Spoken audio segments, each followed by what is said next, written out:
We are living during a critical time on this earth, and we're witnessing how important our connection is to our bodies and our spirits, our planet, and one another.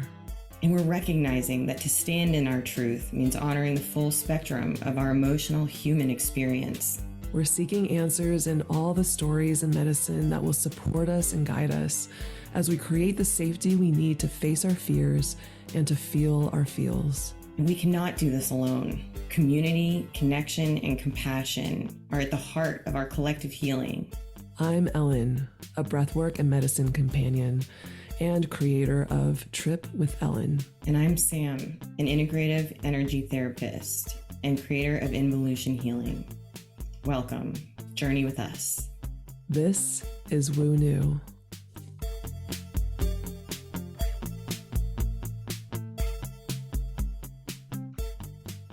Today is a really special treat because we have Angelica Sievers here with us.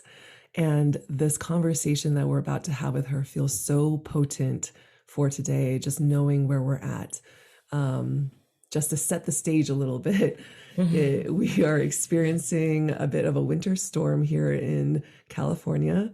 It is Monday, January the 30th.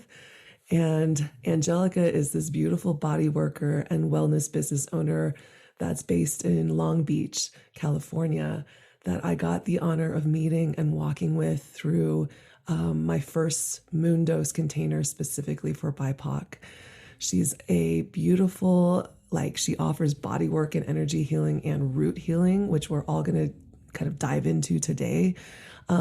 And the thing I love most is what she says about the work that she does with women.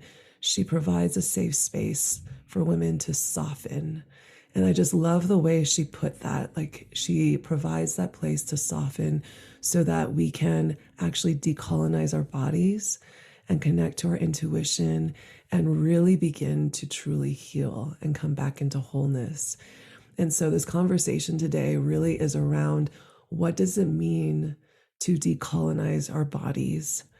And I'm just so excited for what is going to be unfolding through this conversation, because I think it's something that has been really kind of lifting up and surfacing in my life personally, and I'm seeing it in the collective as well. Just more and more conversations around it's not that decolonization conversations just started. It's just that I feel like it's kind of reached another depth from what I'm experiencing. And so this conversation just feels so resonant and divinely timed.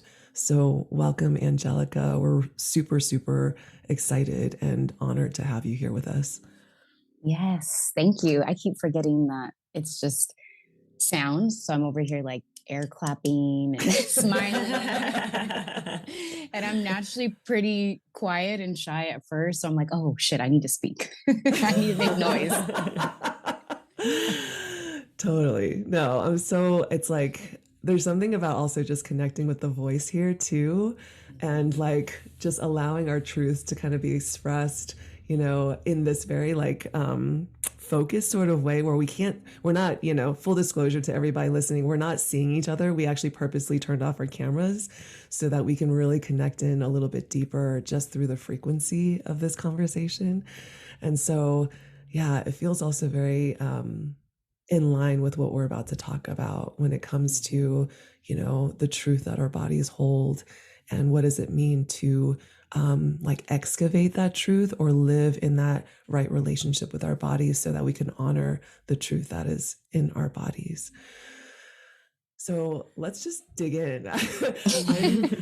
The thing about you that I love the most is, I shouldn't even say that. There's so many things I love about you, but one of the things that really stood out to me in our past conversations and working and walking together is that you at one point were going down this, you were trying to get a psychology degree, or you're in the motions of getting in a psychology program. Is that correct? I was in the process of getting licensed to be a therapist, to be a licensed professional therapist. Okay, thank you. And you consciously ended up dropping out of that program. And we had some conversations around that too, but I'd love to just even start there. What made you decide to leave that program to pursue what you're doing now with the body work and energy healing and root healing? So I went to graduate school and I got a master's in social work. And never did I ever really think of becoming a therapist. And I think that's because growing up, therapy was like not even a word I really heard, let alone every therapist depicted in any kind of screen was like an older white woman. So I never saw myself in that role. So I never really wanted to be a therapist. But as soon as I graduated, it seemed like that was the norm of after you graduate with your master's, you start your licensing process like immediately. And that is like you have to accumulate a shitload of hours, you have to pass a Mm. certain amount of tests, you have to do law and ethics. And so I honestly just kind of took my time with that because I'm like, yo, I don't ever see myself sitting down being like a therapist. And it was a space that I saw that was very like not for me, you know? So I was like, I don't dress like a therapist. I don't speak like a therapist. I don't even sit like I cuss too much to be a therapist. Like I just was just like, Which I we don't know. appreciate. I know. I was like, well, yeah, I can relate. So I was just like, but now looking back, like that was already a capitalistic belief system is that most people went into that route because you were going to be more financially secure. And so someone coming from never really having money and going through a brief period of homelessness and being paycheck to paycheck, like I was like, oh shit, well, yeah, like that makes sense. I want to make good money to pay back these fucking student loans. So, Yeah. Right. you know, let me get into that space, see what it's working with. And so I was able to connect to a woman that owned a private practice for student athletes of color. And that is like my two worlds kind of coming together because I've been so involved in the sports world. Mhm. So I said, okay, let me try that. So I started being doing therapy there, and then I also linked with the private practice I'm still in connection with, which is Women of Color Therapy. So I was able to have clients that I could relate to, I guess is a nice way to put it, and I felt I could be myself. Mhm. And so I was like, okay, let me try this. And so I did that for a while. And there were so many moments where kind of spirit was like, I don't know.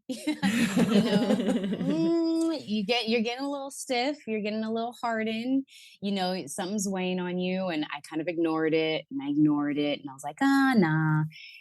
And I think one day I just came to really be in confrontation with my truth, and I knew traditional therapy wasn't a space for me. And for one big reason is because I feel most energy and communication with the body. Mm. So sitting and just speaking for 50 minutes straight and it being mostly occupied by your headspace became really draining for me. Mm. Mhm.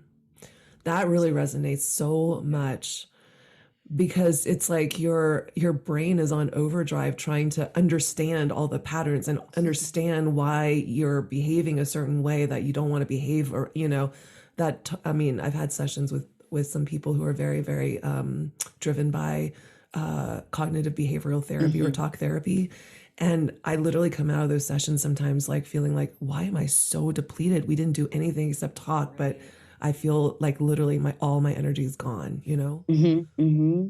So that was like the first telltale sign. Like I was just physically, emotionally, spiritually, mentally drained. And I was like, I'm not sure, if something that's supposed to be therapeutic or healing should leave any person depleted. So that was like, I guess, the first little mini kind of communication from my body. And the second thing was I was really hitting a wall where clients wanted to stay in that Mhm. space. And in grad school, you're trained to meet the client where they are.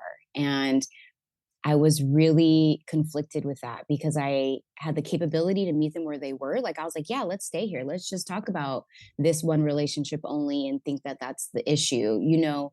But I grew over time to really understand I wasn't willing. And that's the part that's a little scary to confess because, you know, we're supposed to, you know, as a social worker, a healer, a therapist, whatever, that's not words you hear often.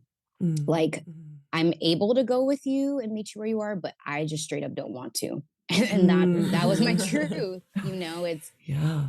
if we don't get to the roots, like we're not healing. And I just wanted to be that was my authenticity. That is where ancestrally I feel like I have the most wisdom. That's where my body feels most seen. And that was like the second thing I was running into is because it was called therapy, people were able to attach that it only deals with the mind. And Mm. Mhm. that's where I ran into the second big like sign that this probably wasn't a space for all of me to kind of exist. Wow. That must have been a really profound experience, you know, because Yeah. that's a heavy space to be in, but you got so much clarity out of it, which is Yeah. like, you know, the best we can ask for, right? Because life is always going to throw us these turns. Mm-hmm. And it was just really fucking scary because, you know, I was like, okay, if this isn't the space, then where the hell do I go? Yeah. Right. That was harder. That was, you know, that would give people like high levels of anxiety because it's completely unknown. I'm the only therapist within my family and my extended family. And I have so many, you know, my family comes from the island of Guam. So my dad has 10 siblings. My mom has 9 brothers. So huge family. Mm. And I was just like, I don't know what the hell this path looks like. Like, I'm completely lost, you know? Mm. And so it took a long time for me to physically have the conversation with my supervisor to let her know, like, I would like to stop being a therapist. Wow. Yeah. And that was hard. And I think the icing on the cake was realizing the colonized root of traditional therapy and looking at my clients and they don't align with that. You know. Right. Can Yeah. you unpack that a little bit for us? Because this is another part of our conversation before where I was like, oh my God, I did not realize that that was the root or origins of psychology, like modern psychology or modern therapy. But yeah. So I guess to put it in a way that doesn't like completely overwhelm, this is my own personal experience is that everything I learned about how to be a therapist and the additional training I went to were often led by white bodies. Mm. And I have worked in the world of social work for damn near almost 20 years and with bodies that they do not identify as white. And so I sat there very confused how these folks are training me to heal and help other folks that do not look like them with a different set of trauma. So that was like a personal, like in my head, I'm like, what the fuck? You know, like that, just to keep it real, you know? And I also was like, it didn't even resonate with my own body, like, let alone like, let me not even think about the clients. If something doesn't sit authentically in me, how the hell do I be a vessel and implement that to others? That felt very disconnected. It felt very robotic. It felt very rehearsed and it just didn't feel like my own. So that was one thing, just as a woman who identifies as a brown woman, like that was something I just ran into, like was just like straight up like, what, how, you know? And then to look at the history of what things were foundationally intended to focus on, you know, the American Association of Psychiatry, I mean, if you look at like the root, people will be very surprised at the root because one of they say the founding fathers came from a largely, okay, I'm just going to stop trying to be so fluffy with this. But he was give it to us straight. He was extremely fucking racist. And it was built on white supremacy where they would diagnose Black slaves with a mental disorder if they wanted to flee from their owners. And he had that value system, and he was the logo for the APA up until I think like 2015. And I'm sure he did other work, but that's the issue with a lot of our culture is like if there's someone that has this value system, but they donate to charities. Oh, they're great. They're a good person, but you have to look at the root of the value system and not the external behavior. That's a huge thing for me. And I resonate with the root of everything. If I want to buy something online, I go to the About Me page and I look at the root of who the owner is and what energy do they give me. And, so that was the second hiccup. And then the third thing is that in therapy, when you're trained, they really neglect to talk about historical trauma, colonization, and that is the root of all the things we see on the surface. And so I think those were the three things where I was like, this is a very colonized space, and I'm working with folks that this does not align with. God, everything you just said, I'm just like, I was getting chills as you were talking. And I want to share something that I don't want this to be like a complete, like, like left turn or whatever, but it's definitely related to what you just shared. In the sense of, neglecting to name and really call out the oppression, the colonization that's present, and like all of these systems, like even the way in which we practice therapy. I was watching Bill Maher last night, and he was talking a lot about, obviously we're in the wake of the shootings in California. We're in the wake of like Tyree Nichols, and the video coming out and him being, literally just killed by 5 other Black cops. And Bill Maher in his opening, to his panel was, we're always so focused on race as a country. And look at this, there is Asian on Asian, Black on Black. This is not about race. And I was just like, fuck you. I was just so angry as I heard that. I'm like, it always goes down to colonization, oppression. Like, I don't care if it's an Asian person perpetrating harm on another Asian person. What is the root cause of his own suffering that has caused this act of violence? It's just like, it was baffling to me that they were having this conversation, and the whole panel, it was everybody there was white, so I'm like, why are you having this conversation? Like, you are so the wrong people to be having this conversation. Okay, sorry. But that is not surprising. Yeah, it really isn't. They sadly have the privilege to speak on other people's death and lives. That is a privilege that they've always held. So it is like, what the fuck? Like, get the fuck out of here. But at the same time, I'm like, not surprised at all. That is what they continue to do. And that's another thing, is just like, it's really difficult to unlearn the parts of myself that have always done excess work to keep white people comfortable.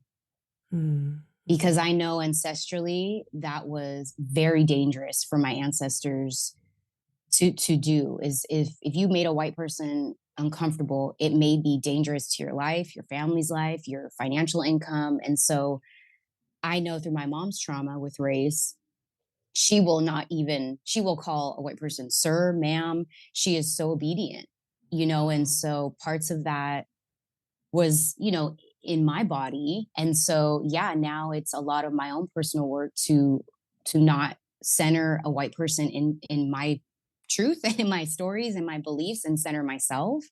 But, that's where it stems. That is a perfect example of decolonizing the body and beliefs. Wow. It makes so much sense when you explain it that way. Yeah. I love that you keep on talking about going back to the root and doing healing at the root. And that's something that I feel like, I think it's kind of missed in our, in modern therapy or Western therapy, it feels very much like, just a how do I even say it? Like even pharmaceuticals, it's just like pain management, like let's Yeah. just get rid Diagnosing of the pain. symptoms. Yeah, it's symptomatic. It's not the Right. root. And so I'd love for you to talk a little bit about like how you approach your body work and energy healing with the intention of going to the root and what that means for you. So yeah, like what you just said, like if we just started with physical health, which I feel like is the easiest thing for people to like reference and like wrap their heads around. And so our healthcare is not centered around health. Like, that's the first Right. biggest thing that we have to like, come to terms with. And there's a difference between treatment and healing. And it is very like I think one thing that we don't understand is like on the Western side we have separated and individualized everything. The mind, oh, go to a psychiatrist. Oh, the body, oh, go to your primary. Oh, your Mm. spirit, oh, go over there to the church. And all your mind, body, and spirit make up your wholeness and your health. So when folks come to me, let's say for, I'm just going to use actual examples that are like fresh. For lupus, I literally just met with a family yesterday who had someone in their household be diagnosed with lupus. Mm. So understanding the root of it is understanding how the mind, body, and spirit are all in connection with the actual diagnosis. So that's like one way. And the other way is to understand that every symptom we feel physically in our bodies is communication. The body is never wrong, Yeah. ever. And we have this, ego driven, we want to dominate things culture that's ingrained from being colonized that says, no, my mind knows better. No, no, this concept, this pill bottle knows better because this guy got a degree and he told me to take it. You know what I mean? Right. And so Right. the root is getting the person, first of all, involved in their own healing journey, because that's something else that doesn't make as much money. So that's not typically how healing or getting healthy looks like. It usually is like very externally driven. Um, Mm. and then we go deep down into the roots of, any physical symptom is a manifestation of something energetic and emotional. Mm. So I that's love the root right there. I love what you're saying about we get the person involved in their own healing. Right. There is something so powerful just even in that, because you're pointing at something that I think it's been really rising in me to want to kind of speak out more about, but it's the giving the power away to insert whatever you want to put, the medicine, pharmaceuticals, even psychedelics, whatever it is, like Mm-hmm. the medicine's going to fix it, the medicine's going to do it, or the doctor is going to fix it, the guide is going to fix it. But you relinquish your own power when you think that all of the healing is happening outside of you. Yeah. So what you just said about bringing the person into their own healing, like involving them where they're playing an active role, and it's not just like I'll just do what the prescription says or do what the doctor tells me, is so that's already, I think, so transformative. Yeah, I feel like that theme has been coming up so much, even for me and everybody that I've been working with recently, because there's this question of like, okay, what does healing really look like, right? And we're being called to really examine that. And then also, like, there's almost this sense of not even just taking back your power, but like taking responsibility for showing up and figuring and working through these deeper root causes to essentially like evolve and on all levels, right? Spiritually, mentally, and even physically, especially if you're working through like an autoimmune issue or anything that's been chronic. Mm-hmm. And I think how you get a person involved is you just get them in their body. Mm. I mean, that's just my approach, I guess, in all the work I do is just getting them into their body, because that then leads to everything that we're kind of talking about. But we don't live much of our lives in our body, as weird as that sounds. Um, it is part of the work I do is actually having someone be in their body so they can connect to the emotional root, the trauma root, the ancestral root, the lifestyle root, whatever the root is. They have to first be able to be in their body in that place of intimacy, like with their own physical body. How do you guide your clients through that? I think the biggest thing is I really uh, have them practice noticing themselves, Mm-hmm. like noticing themselves in a way like without following it with like analyzing, judging, fixing, avoiding, any of that, just noticing. And so I give them small practices to notice, do they lean on this foot or that foot? When they sleep, do they sleep on their back or their side? Does their stomach ever hurt when they're around certain people? Do they notice, first I have them identify their dominant trauma response, which is like, the freeze, flight, fight, or fawning, Mm-hmm. and the shape their body takes on when they're responding in that trauma response. And then that kind of usually guides us into whole bunch of practicing just noticing yourself, because we can't really do any deep work or change or love ourselves deeper or understand ourselves more if we don't even freaking notice ourselves. You know what I mean? Yes. Right. So that is like the first baby step is truly embodying noticing ourselves. Mm. God, that's so important. And what you're describing reminds me of a little bit of the transpersonal energy healing that I do. But what I love about what you're sharing is that it's not just noticing pain, or it's not just Right. noticing areas where you're uncomfortable. It's also just noticing body posture. How do you sleep? How do you walk? What, like what side is dominant? What's like, these things that I think we so, I wouldn't even be able to tell you the answer to that myself. Right. And making that connection between, like, does your stomach hurt when you're around certain people? Like, how does your body adjust itself when you're around other people's energy? I would never have made that, like, connections like that, which I think is super interesting to observe. Yeah, absolutely. It's really listening to the voice, like the voice of the body again. Yeah.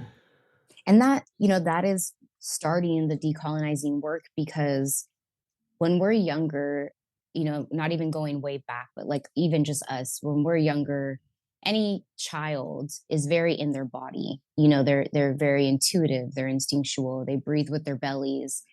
If they're hungry, they cry.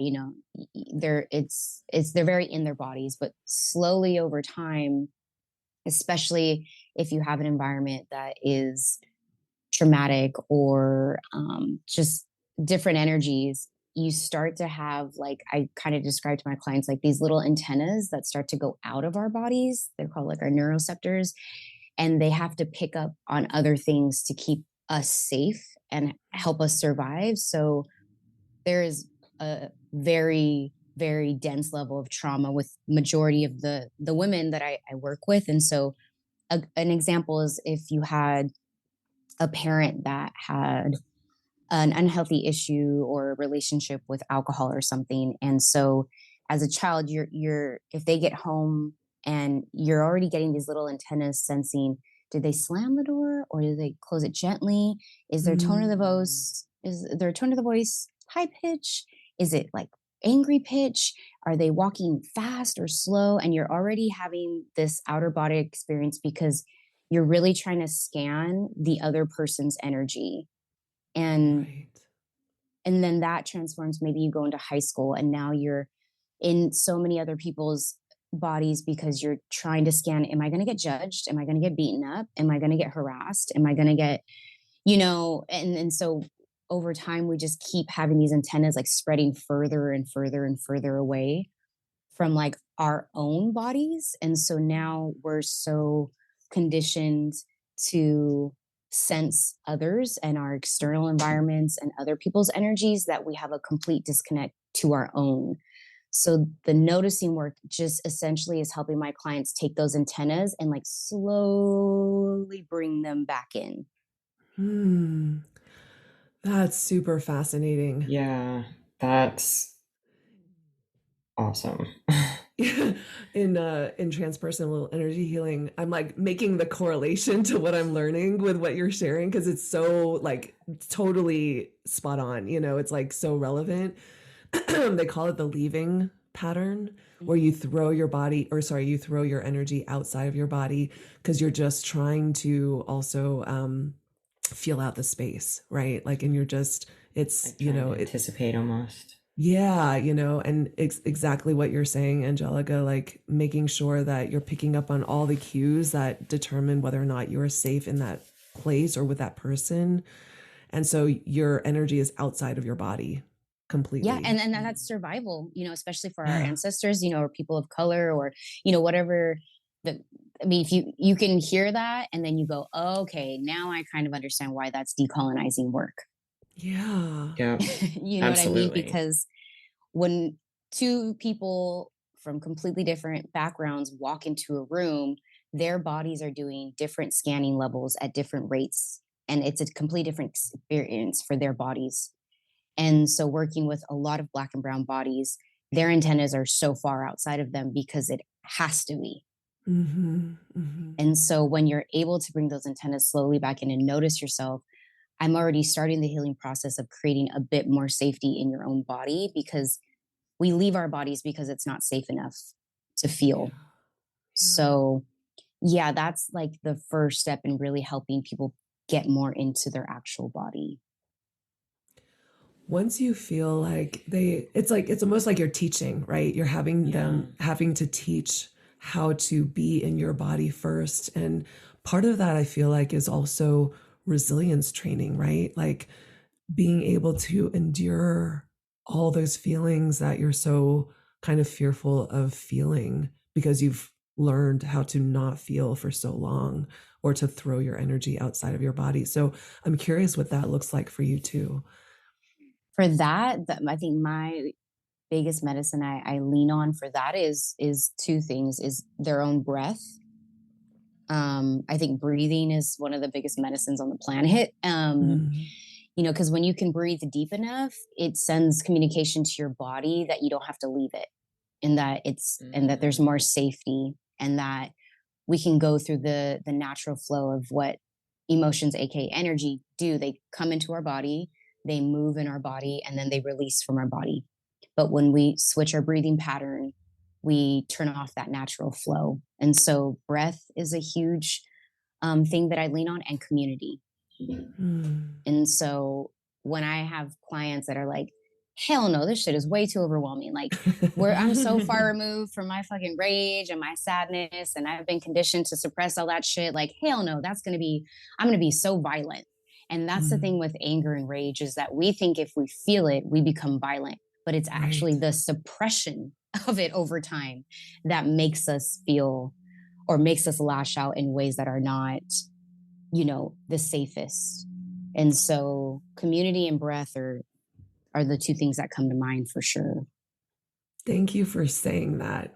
The suppression of anger and rage is actually what creates the explosion of, like, what could be seen as violent, even verbally violent kind of expression of that anger and rage. And I feel like also part of the decolonization work is to meet sometimes, like, and I speak very personally about this, I have a lot of shame around anger and rage because I was taught that they're not um attractive qualities, and they're not meant to be seen, like it's dangerous to show your anger and your rage, because as a woman of color, all of the things, like all of the above. And so there's a lot of shame when I feel anger. My first instinct is to shut it down, like, Mm-hmm. just apologize, just apologize, and Yeah, don't make waves. yeah, like I jump right into the fawning Yep. aspect. It's like, let me Right. just make myself real small, and, like, make sure that they don't feel my anger or my rage, Don't when make anyone if else uncomfortable. Like right, these are Yes. so right, deeply conditioned. Yeah. right, Yeah. you know Mm-hmm. and I do think that women of color also have a lot of that shame around, you know like around expressing those types of emotions. And that's the thing is like, when they say like, oh no, that's scary, let's just take a minute to pause and say, who taught us that rage and sadness is not comfortable, not welcomed? Those were not our beliefs. Right. Right. So that is already, again, decolonizing work, because the people that labeled you violent for being angry, they did not look like you. I'm going to just say that right now, And so that is a really powerful part of the work I do. Is rage is a fucking beautiful emotion, because it literally tells you you are experiencing an injustice. Mm-hmm. And when you suppress that, and the body can no longer hold how many times it's like, hey, that's not fair, that shit's not fair, it's going to start wanting to go into a fight mode. Right. Because it has all of this built in, this was an injustice, that was an injustice, and it starts accumulating. The body's like, all right, I'll store it. All right, fine, I'll store it. And then it hits a point where like, I can't store this anymore. And so I always welcome, and I love holding space for anger, rage, and sadness, because it's usually the hardest emotions our parents struggled with holding space for us. So when you tap in to think of, how did you express sadness and anger when you were younger, and how was it responded to from your parents? Usually people really get an intimate moment with understanding themselves on a deeper level. Yeah. That is a really critical connection. I mean, even as you're sitting here talking, I'm like connecting these dots, even through my own personal experience of through childhood, and how some of these beliefs sort of like start becoming part of who you are. And it's like, it's a lot. There's so many, they're almost like these little micro moments that just build. Yeah. And turn into truths, right? Like beliefs. Yeah. And it's like, if you're sad when you're younger, maybe you had a parent that's like, okay, let's go get some ice cream and let me fix it. So then you can't be sad as an adult because you think it's wrong. So you want to make yourself feel better instantly. Or if you're angry, maybe you get slapped with like you better be grateful you have shoes on your feet and a roof on your head, go to your room. Yep. So then when you're angry, you try to justify it, or you say, oh, but I'm just so grateful, at least I'm here. And the fawning, like you said, Sam, is that over time our beliefs become our bodies. So what we believe over time literally shows up in our bodies, and how we survived at a young age and what we started to be conditioned as, we start to slowly attach to, that's who we are, that's our identity. So I'm sure, Ellen, at one point in time, someone's like, oh, she's so sweet, she's so soft-spoken, and that was just from your conditioning of keeping yourself safe when you were feeling rage, and softening or minimizing yourself to not make anyone else uncomfortable. Oh my God, 100%. To the point now where I love this conversation we're having, because even as a facilitator and a space holder and a companion of the medicine, like, I am comfortable being in the presence of rage and anger when it comes through, particularly on medicine journeys. That seems to be the place where, it really does kind of shine through. But what I'm realizing is also my own personal relationship to rage and anger affects who it is that I'm working with, and their feeling of okayedness or, safety in expressing it. And so if I am suppressing or feeling, the need to suppress my own anger and rage and not share it, not express it, not allow it to come through, it directly affects who it is that I am working with, Right. Yeah. And I've noticed this. At first I was like, well, I think it's just the resonance or quality of my voice and, just the personality I have or whatever. Maybe I'm just not made for, anger work, or rage work. But I don't think that's true. I think and even think about that thought though, Ellen. Yeah. It's like, where did that thought come from? That was something that was taught to you. Totally. I mean, it's all comes back to exactly, oh my God, I love this conversation so much, because it just is like, it appears everywhere and nowhere at the same time. You know, like for some people, they don't see it at all, and other people feel it and live it all the time. Right. Right.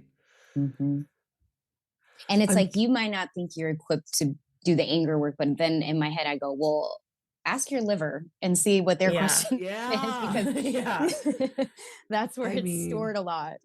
Oh my God. It's not a coincidence that alcohol, like I still have a very like cushy relationship with alcohol. It's in my bloodline, you know, it's totally in my bloodline. So interesting.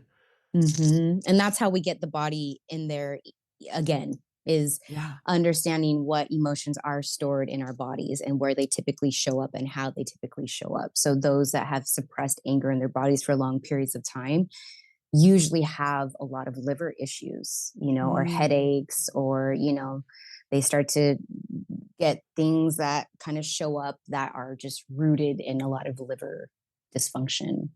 Yeah. You know, it's like what's coming up for me right now as we're talking too is you see this a lot in like new age spirituality and in some of these like spiritual circles where it kind of veers into spiritual bypassing territory. Oh, Lord, Ellen, I don't know if I could do this subject. Oh, shit. You know what I mean? It's so rampant. It's so like, you know, all is perfect. So why are you feeling these things, you know? And it's like, you know, everything may be in divine order, but that doesn't mean that you don't feel the shit, you know? Like feeling the shit is a whole other thing, and you have to allow yourself to feel it. Oh my goodness. Yeah. That one's, we might have to say that one for a whole nother episode. I was like, that's a very deep conversation that we could go on about for a long time. It's just, it's hard. You know, it's really hard. It's really hard for me because, and this is just totally being vulnerable and like not even being like a business owner or whatever. It's really fucking hard to see that kind of work out there and people getting all this money, you know, and sustaining themselves so easily by doing all these spiritual blah blah blah positivity sound bath nonsense things, and then I've got, you know, my little brown self over here like doing this deep ass rude ass really powerful work, and it's like I'm still struggling. You know what I mean? I'm not as financially secure as other people promoting other things. And that fucks with me a lot. And it makes me feel a lot of that sacred rage and sacred sadness and grief.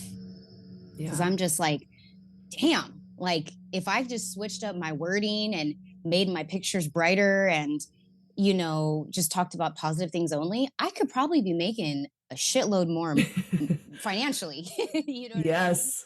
I mean? I'm so with you. Yeah. It's hard. It's super hard. Yeah. I mean, Ella and I even had this conversation the other day though, and we were like, oh God, like we were having this exact conversation. And I was like, I don't want to work with anyone who isn't like ready to sit down and do the deep work, because otherwise we're just dusting the surface and doing the same thing over and over and over and over again. And it's like, this is not where the real healing lies. It's back to that whole symptom management thing. Yes, you know, exactly. We're not going down to the root. And I completely, I mean, God, I'm just like getting chills left and right here as we're talking, because I feel like there's something so important about wanting to go down to the root, and that really requires bravery.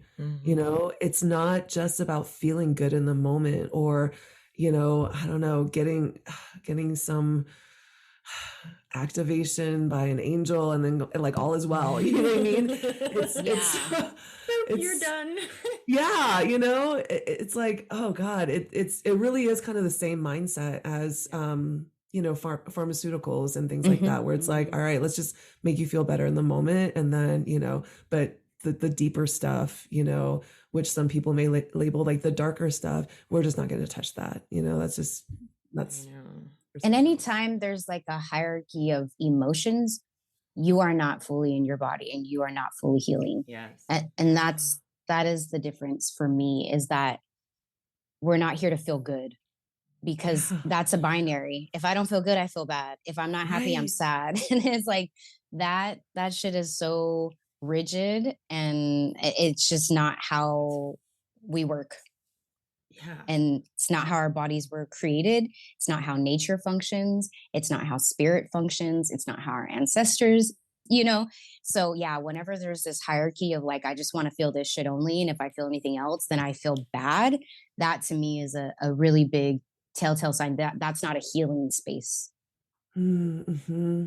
You know, I find this a lot, especially when I work with folks who are dealing with grief. And it comes up a lot where it's like there's a lot of shame around allowing themselves to feel those emotions of sadness. And then even as the process goes on, like finding joy again and realizing that like they're two sides of the same coin, and that space needs to still be held for all of the emotions of the spectrum of that grieving process, no matter where you are in it, you know? And it's like I see this so often where it's just like naming one emotion can be hard, let alone naming a spectrum of emotions or allowing yourself to feel a spectrum of emotions all at the same time. Mm-hmm. And I think you're the my word that I love that you said is allowing, because it is building the allowance. Mm. It's giving yourself permission to say, I'm feeling extreme joy and I'm feeling extreme anger, and understanding you can feel both. Yeah. Yeah. You That know? that truth seems to be coming through so much lately. I think again, with the shootings happening right on Lunar New Year, and Mm-hmm. I don't think I've ever quite experienced such a it's like I know I've experienced full spectrum emotions in one moment before, but I think because this just it was so stark in a completely different way, where there was anger, there was rage, there was such grief and sadness. And then at the same time, I'm celebrating beginnings with Mm-hmm. surrounded by loved ones, surrounded by amazing food, and like just, watching kids running around. There was such a it was almost kind of, I was just in full observation of like, whoa, Mm-hmm. they're both here right now, both like far extremes. And I can sit here and like be so grateful that I'm here with my friend who's throwing this party for all of us, and also share like, I'm fucking pissed and I'm really sad at what's happening, and to be able to cry and to laugh in the same, it's very psychedelic. Yeah, it is. It's very psychedelic. Yeah, that space. Yeah. Yeah. And it's like we don't always have to have our heads wrap around how do we do that, or what does that look like, because that's where you surrender to your body. Our body knows how to do that. Our body knows how to make space for all those different emotions and let them move through us, and then eventually release. Our bodies know how. Now, when the brain wants, in the headspace, wants to get so involved in that process because ego or control or fear or whatever, that's when we run into that overthinking or shutting down, or you know what I mean? And so it's really just putting the trust in our body's innate wisdom. Yeah. Yeah, and that's another thing that kind of popped up for me as earlier in the conversation as we were talking about even like, curing just the symptoms and never getting to the root cause, and pharmaceuticals in particular. It's like each time you give your power away a little bit like that, where your body hears is that you don't trust it, Mm-hmm. and that Yeah. it doesn't know how to heal you, but it actually does. And like it's so important to like constantly reaffirm that. I mean, I have this conversation with my mother all the time because she says terrible things about her body sometimes. I'm sure she's not going to appreciate me saying that online, but I'm like, Mom, she can hear you. Like, tell her she's beautiful, thank her, like love her, hug her, massage her. Like she can hear all these things, and not realizing that, when you are in this space of sort of like self-criticism, that actually your body physiologically shifts the way that it functions, because it does feel that distrust. Mm-hmm. Yeah. Mm-hmm. And I think trust has to be cultivated to have a relationship with your intuition. And so that's a lot of why the softening is a big piece. That softening and inner child work go hand in hand, because that's Yeah. usually when we first learn how to start hardening up or not trusting ourselves, our bodies, our beliefs, those kind of things. So trust is really, really important. Like you said, like just trusting your own body, that gives you direct access to your intuition, because intuition is built on trust. It's like you get Mm. something intuitively. It might be crazy left field. You might not understand it. It might not come at a time that's convenient, but you trust it. You lean into it. Right. So trust is so important. Yeah. I love what you're saying also about like softening and inner child work go hand in hand. And I'd love for you to talk a little bit more about that and like how you work with your clients with the inner child work and that kind of intention. I think one of the most, probably if I could sum it up, it's really understanding our inner child is completely present in our adult selves in this moment. Mhm. And a lot of people disconnect themselves from their inner child because they're, oh, I'm X amount of years old. I've got my own children. And so, like, that's the first thing of acknowledgement.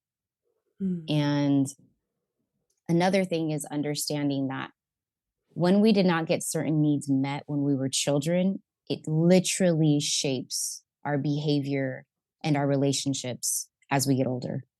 Mhm. So, a good example is if we didn't get a certain need met or we needed something from our mothers that we didn't get, we tend to subconsciously look for that in romantic relationships, or it tends to be the thing that really triggers us in romantic. So there's something that happens that sends a very intense feeling in our bodies where we're like, I started shaking, I went off, I just saw red, it made me go in this like overthinking spiral, and I had this outer body experience, I just went crazy. Like, those are all adult words for an inner child being awoken, Mm. Mhm. and our adult selves wants to put language to it. And so I really just help folks understand, you know, connecting to their needs when they were little, and what were the strategies that they got those needs met. And it really helps them understand their current relationships and their current life. So a good example is when you were younger, how did you get the need of being seen? How was that met? And some people say, well, my parents were working all the time, they were really busy, so I made sure that like I always got straight A's, because then they would be like really proud and really happy. And they would take me out to dinner. And so I say, okay, that was your need, being seen. The strategy you got that need met was doing really well and excelling and achieving. And so Mhm. I say, okay, well, now that you're an adult and you still need, the need is valid still, what is the strategy now for you to be seen? Usually it's like, I'm a workaholic, I, Mhm. something along those lines. So same need, similar strategy, and it's showing up in their body. So their body is still working in the same functioning of achievement. And so that's a really powerful thing. And then understanding their inner child voice is really powerful. What did you not speak up for when you were little? What did you learn about worth when you were little? And just what were your beliefs at that age, and starting to understand how they're still driving so much of your adult behaviors and thoughts and how your body is working. Yeah. Man, this is such powerful work that you're doing. I just want to take a moment just to thank you because I know that the world that we live in right now, as it stands, does not always support this kind of deep work, you know? And again, I think it takes tremendous bravery and courage to be doing this kind of work and serving, you know, the melanated communities who to me, I feel like we all need ancestral healing. Like we all need to be doing this kind of work. But even more so, I feel like for, you know, these communities of color um, that haven't been given a lot of opportunities or resources to be doing this kind of work. Um, and it's just, I think for me, sometimes it gets overwhelming because we still live in a capitalistic regime. We still live in a very colonized kind of world. And the actual act of decolonization is literally going against the currents of what we are actually submerged in, you know? So everything that you're saying, everything that you're sharing is so important. Um, I have a question for you that it's something that I've been kind of like holding and stewing on, because I think in doing my medicine work, I'm trying to figure out and just feel into. Maybe I don't know if an actual answer or solution is present yet, but I do wonder, because talk therapy is so popular and becoming even more so. I'm wondering what that relationship is between talk therapy and this work, I and think, if there is one. yeah, no, I think there could be a really beautiful relationship because I think talk therapy has really powerful work that can be offered if it's done in a culturally sensitive way and it's done in a grounded way. And I do think there is a level of awareness that does come from talking things out and being introduced to new language and understanding how to name things. I just think it needs to be paired up with something that also speaks to the body. Mhm, So I mhm. don't think it's one or the other. I think again, it's all encompassing.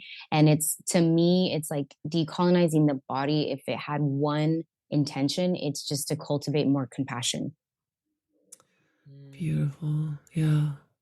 So if you're in talk therapy and it's helping you cultivate more compassion for your tone of voice or how to say things or understanding maybe patterns, that's healing, And then if you do body work and it helps you cultivate how you respond to your body. If you have a headache or you're tired, but you want to go do something, then that's cultivating more compassion.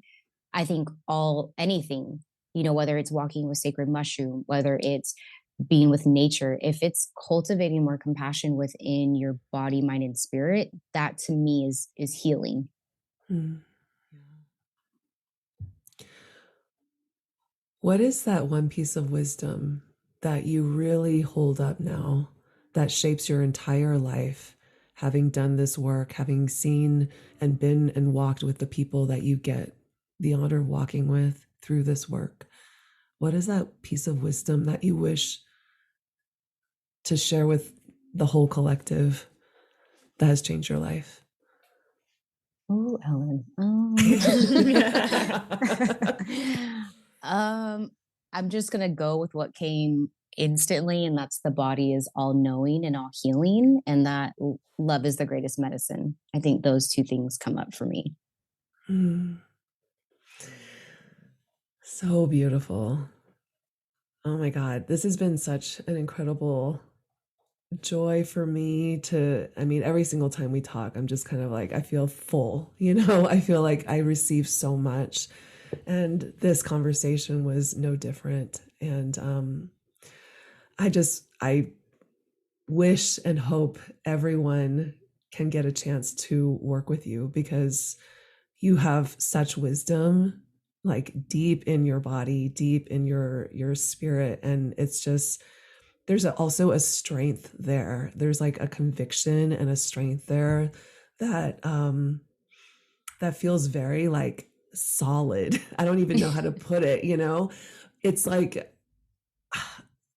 it just feels like I'm going to be held whenever I talk to you, whenever I'm with you. Like I'm always held, you It's know. love. That's what it It is. I'm gonna tell you what it is. That's what it is.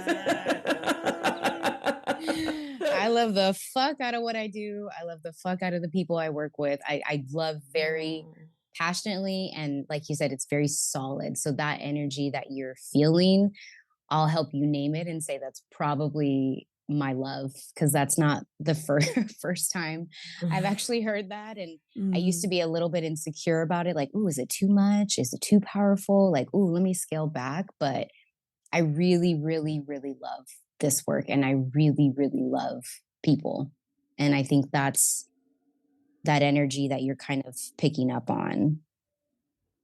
I mean, I can totally feel it because this has been such a beautiful space for this conversation, for this transmission, for our education, and I just feel like this whole conversation I have felt so held and it's been so open, and it just like I'll never think of my body in the same way. And so I'm just so grateful for that, and I'm so grateful to be able to share this medicine. And like just to echo Ellen's point, thank you so much for all the work that you're doing. And like honestly, I wish I mean truly I wish everyone could work with you and learn from you and walk with you, because what you're doing is changing the world. And it's not the easy road. No. Yeah. It's the real shit, man. Yeah. Preach. This is the real shit. Preach. This work doesn't minimize my electricity bill, my California rent. Spirit is not holding me in those areas, but no, I lighten it because it's your words from both of you is like a prime example. It makes my inner child feel held because I've been a deep feeler all of my life, but I've always minimized her. So when I can walk into a space and cuss as much as I want and go as deep as I want to go and let my love be in its fullness and in its power, it makes me feel extremely fucking seen and heard. And so I just want to receive everything you guys said, and also just give you so much gratitude for letting me be in this space and letting all of me be in this space. That means a lot. Oh, you're always welcome. Like, I wish and I hope that we continue this conversation and have another one like soon after. Because I feel like bypassing. yeah, seriously. Let's dig in. We'll tackle all the big issues. Yes. I had one small, tiny question for you guys, if you don't mind. Yeah. Okay, because I love asking questions. Usually I'm on the other end. If you could describe your love in one word, what would it be?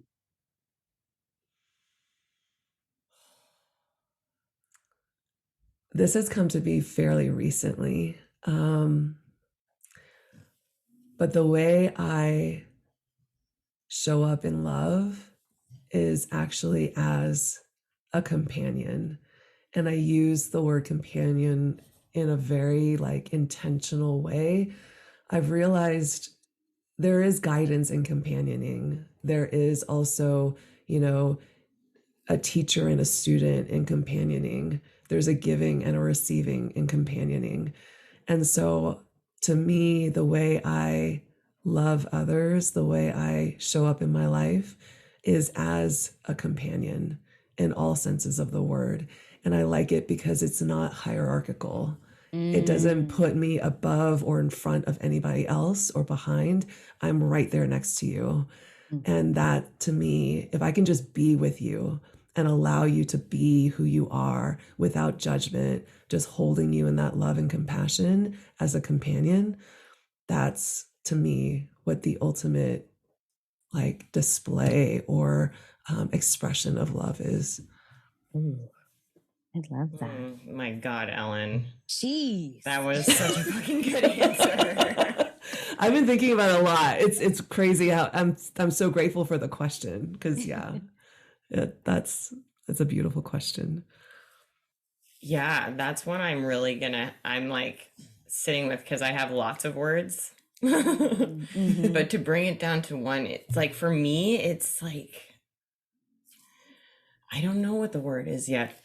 And I'm going to sit with this for a long time, and you better believe I'm coming back with a word. But this is really like, for me, it's a feeling. It's a feeling of just in not stealing the word companion, but in a way that it's like just being there. Presence. Yeah, presence. Thank you. Presence, like, Yeah, I'm going to think about this. And presence is like top of the list right now. But this is like such an important question. It really is, because it's like, how do you show up in the world, and how do you want to show up in the world? Thank you so much for asking this, because I'm going to sit with this for a long time. This is really powerful.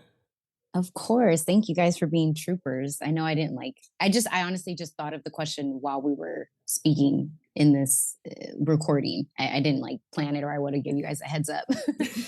But no, I'm glad you didn't, though, because this is how we get the real answer, how we really come to it. Yeah. Thank you. Yeah. Last question. How can people work with you and reach you? I would say the best ways to kind of get access to me is I'm on Instagram, Sievers Wellness. So if you ever have any kind of body sensations of curiosity or confusion, or you want to work with me, I always welcome any emails that you can send over. My email address is on my Instagram and on my website. You can DM me.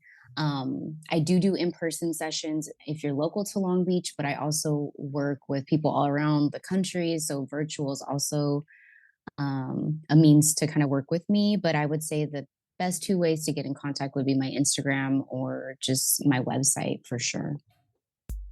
Beautiful. And we'll have those in the show notes for everyone. Thank you so much again, Angelica. This is honestly just...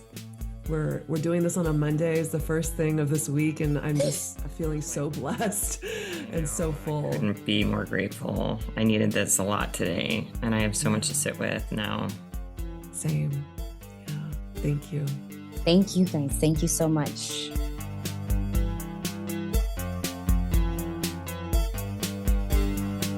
Music for Woo New is composed by Adam Miller.